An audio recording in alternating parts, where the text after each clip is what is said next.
everyone, this is Prema. So it's a rainy evening here in Sri Dham, Mayapur, but I'm doing another Get Ready With Me. So today I'm wearing one of my favorite saris. This was given to me by my god sister, one of my senior god sisters, the day after I took initiation about almost 10 years ago. So this sari that I'm wearing here, maybe you can see it. You can see it's mostly a blue sari, but it has like multicolored flowers all over it. It's a nut sari. I really love this sari. And I usually pair this sari with a blue choli. Now you would probably think like there's so many colors on here, you could match it with anything, and maybe you can get away with it. But for me personally, because it's so colorful, I'd rather like bring more attention to the color by not wearing a colorful choli like pink. Like I love how blue and pink look together, but I wouldn't do blue and pink in this particular sari. I feel like it would be overly colorful. So I'm just pulling that blue out more, but you can still see all the beautiful colors in the sari, and it's really fun. It's not a sari that I would pick for myself. If you know me, I'm a very plain clothes type person. I usually choose a solid color with a nice border. So I love when people give me saris as gifts because it kind of, extends my variety of saris. So I'm going to stick with the blue, and I'm going to do a blue eyeshadow. And today I wanted to talk about something that actually, this is a topic that made me want to, hold on, we got to put the washi tape on our eyes. This is a topic that kind of made me want to start doing these Get Ready With Me videos, because after I heard this person make this comment, I was like, I need to share this with the world. So today I wanted to talk about God's mood, because sometimes we wonder what kind of mood God is. If you grew up Christian, you've heard that God is an envious God, maybe, or that God is a jealous God, right?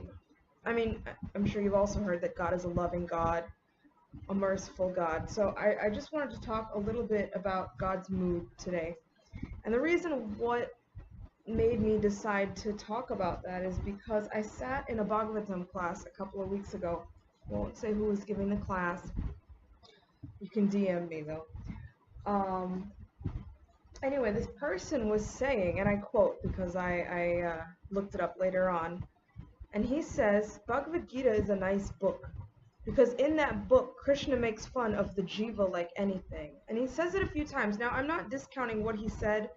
Like, don't judge the entire class. By the way, I'm using my Urban Decay eyeshadow palette. And I'm doing a little bit of pink in the inner corner of my eye, and then I'm using that blue for the entire eye. And then I have a Wet n Wild palette. I know, it's like high end, low end, whatever makes the colors go. And I'll just use this dark, see this dark blue here in the crease, but I'm not going to use any black to do the corner there. Anyways, so I thought it was such a, it was such a mean way to look at God, like that God makes fun of us, that the whole Bhagavad Gita is God making fun of us, the living entity, and our suffering. Like, I wasn't really sure where he got this idea that the living entity,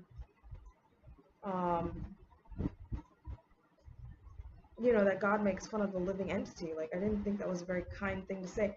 I was thinking maybe because Bhagavad Gita chapter 2, Krishna says, give up all this negative feelings that you have and go fight, and Arjuna's like, man, I can't, like, I got all my family out there, I'd rather go do something else.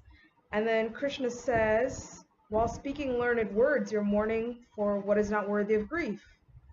So for me, that's like saying, look, you sound smart, but what you're saying is stupid, but I mean, when you talk to your friend, like, you can talk very casually, but I don't think he's like making fun of the jiva. Oh, and like I was saying before, it's not that I'm discounting what he was saying in the lecture. He made a lot of good points. There was a lot of things he could have improved on, but like how to work on a Bhagavatam class, I mean, I don't want to discuss that in this video. I can discuss that in a different video. Not that I'm like a Srimad Bhagavatam class scholar, but I think a lot of people are very learned, and if they know how to organize themselves, they would come off making a deeper impact in their classes. So that's something we can do at a different time. But yeah, I just thought it was such a callous thing to say that Krishna laughs at the jiva. Like, how can you think that way? And it's such a cold way of understanding God that he's just making fun of our ignorance. And he cited a couple of examples that, okay, it was like, if you think of it that way, but how sad is your life that you think God just plays with us like puppets and laughs at our misery? So I thought that was kind of weird and a little bit unsatisfactory to me and sad. I felt sad for that person. I remember when I was really young, I heard a Bhagavatam class, and this person, the person giving the class, made an interesting point, and I didn't really understand it. Like, I don't remember if maybe I was just too young to fully understand what he was trying to say, or maybe he just didn't flesh out the idea more. But I remembered him saying that Krishna never tests us. I thought that was an interesting idea, that actually God never tests us. Right? Because we always say, this is a common thing to say, we say that, oh, God is testing you, you know, God doesn't give you more than you can bear. And I always thought that was an interesting thought, and I kind of have been meditating on it for like over a decade. Because really, if you think about it, you know, and this is just me mentally speculating, I guess, but, you know, if somebody loves you, I don't think they would perpetually test you, right? Like, I don't perpetually test my husband, right? I love my husband, but I'm not constantly testing him on his love. Like, that would be very silly. That would be crazy, actually. Like, if I just would, like, bring over hot girls and see if he does anything.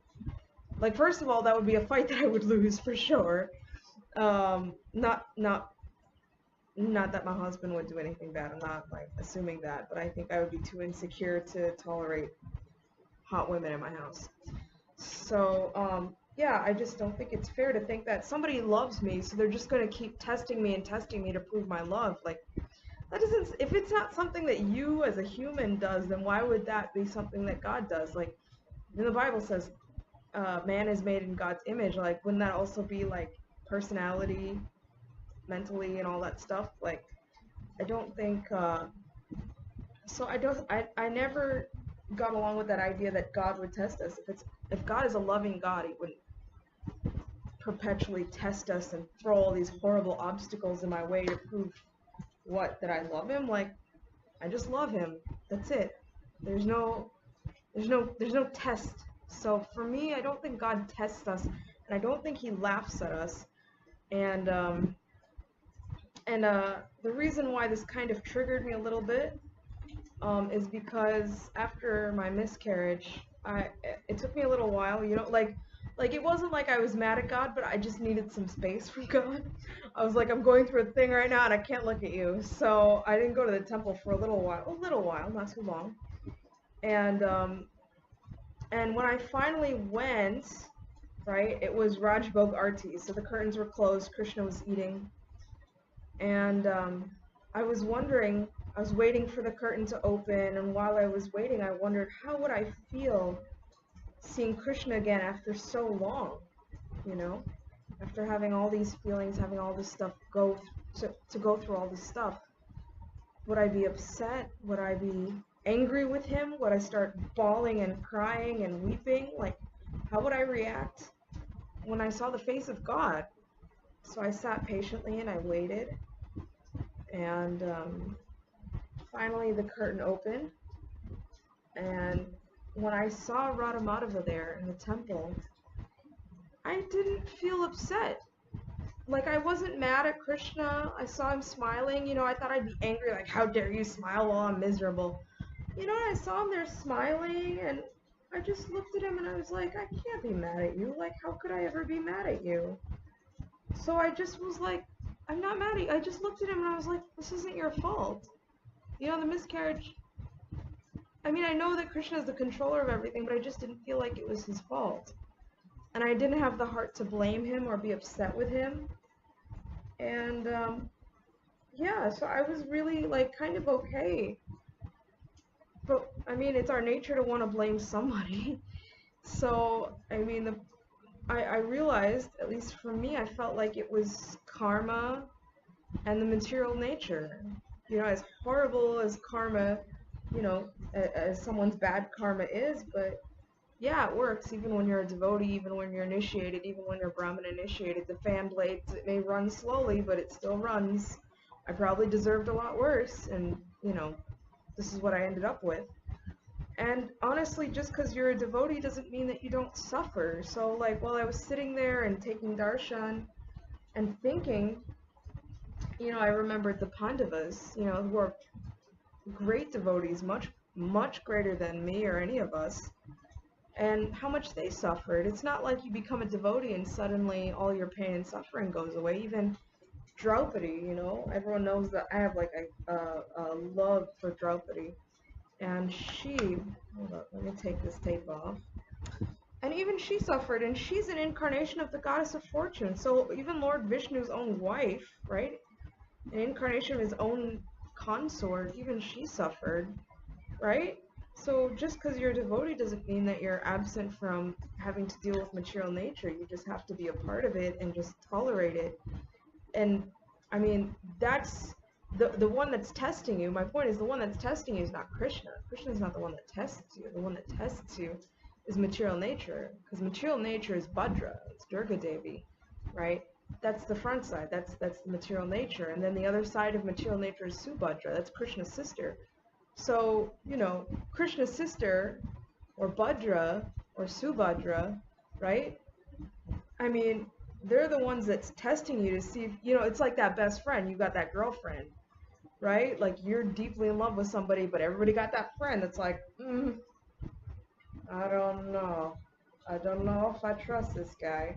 You know? So they kind of feel him out for you. So everybody got that friend. So to me, that seems a little bit more accurate, that it's not that Krishna directly tests us, but it feels like material nature is the one that tests us to see if we really deserve to be with Krishna, if we really deserve to go back to Godhead. So, yeah, and if you think about devotees, even Prabhupada, you know, Srila Prabhupada, like, he wasn't, like, devoid of problems himself, you know? We all have to suffer in this material world. It's a material world.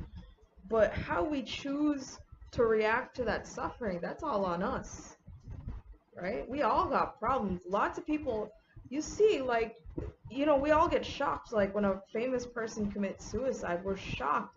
Why would they commit suicide? They were so famous, they were so rich, they had so much of this and that and whatever. Why would they choose to die? You know, you don't know how people are suffering. This is the material world. Everybody's suffering, you know? And sometimes you just can't take it no more. It's hard. So, you know, we have to really stick it out. We have to help each other, you know, and have faith in God, and trust that God has a plan for all of us, and trust that God is actually on our side. Really, I was like, Krishna's on my side. I looked at him and I was just like, there is no way that you could ever be against me. You wouldn't do this to me because you love me. If you love somebody, you wouldn't hurt them. He knew that this was the thing that was going to bring me down, for sure. For sure. Because I've gone through a lot of stuff in my life, and this was the thing that just knocked me down. A lot of things in life. And I didn't really cry over it, didn't really think too deeply about it, but this was the kicker. This was the one that really affected me the most. So, yeah, and you know, and it's not like I've always felt this way. I'll be honest with you. There was a time where I considered myself kind of, I used to say, a spiritual atheist. A spiritual atheist, because I believe that there is a God, right? And I believe that God looks over and cares about everyone, but I believe that God had completely forgotten me. And there used to be a time where I used to tell people, I used to say, God chooses one person in every generation to completely humiliate for his own entertainment, and in this generation, it's me. I used to say that.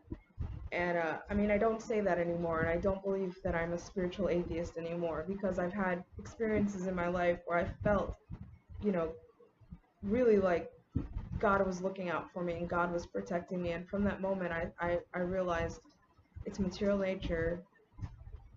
It's not God. Anyway, I'm gonna put my eyeliner on. This is pretty much all I wanted to talk about today. So I'll put my eyeliner on, mascara on, tilak, bindi, get the whole do done, and then I'll come back. Give me a sec. Alright, so I'm back. This is my finished look. So I've done my eyeliner and my mascara. I put on a blue bindi. I went with like a bright pink lip, but I feel like I would have done better with a nude lip, but done is done. Doesn't matter. I'm wearing these cute earrings that I got in Vrindavan last Kartik. And whenever I tell people I got them in Vrindavan, they like want to touch it to their forehead, and I'm like, listen, I just got it from the street, from a street hawker, so whatever. Or not a street hawker, what are they called? Just a street vendor. Anyway, I got it from a street vendor. This tassels and stuff, or little like pom-poms and all that, like this is like the new fashion. I see a lot of Indian ladies wearing these kinds of things, so anyway, I thought it was really cute, and when I bought it, I immediately thought of this outfit to wear it with, because I don't have a lot of multicolored saris, so this is pretty much the only outfit I wear these earrings with. I used to wear just plain blue ones. I did my hair in a ponytail, blue nose ring, and that's about it. Oh, and my Kanti Mala has blue stones in it, and a cute little picture of Krishna in there. So that's kind of how I did this outfit. Like I said, I probably, because I find this too bright, I'd probably do like a nude lip next time, but other than that, this is basically it. Thank you very much for watching. If you have any comments or if you want to talk about the topic of the day, leave me a comment below, like, subscribe, share this video. Thank you so much for watching. I really appreciate you, and I hope you have a great day, and if you don't have a great day, you can still make it a great day, so have a great day. Alright, I'll see you later. Bye.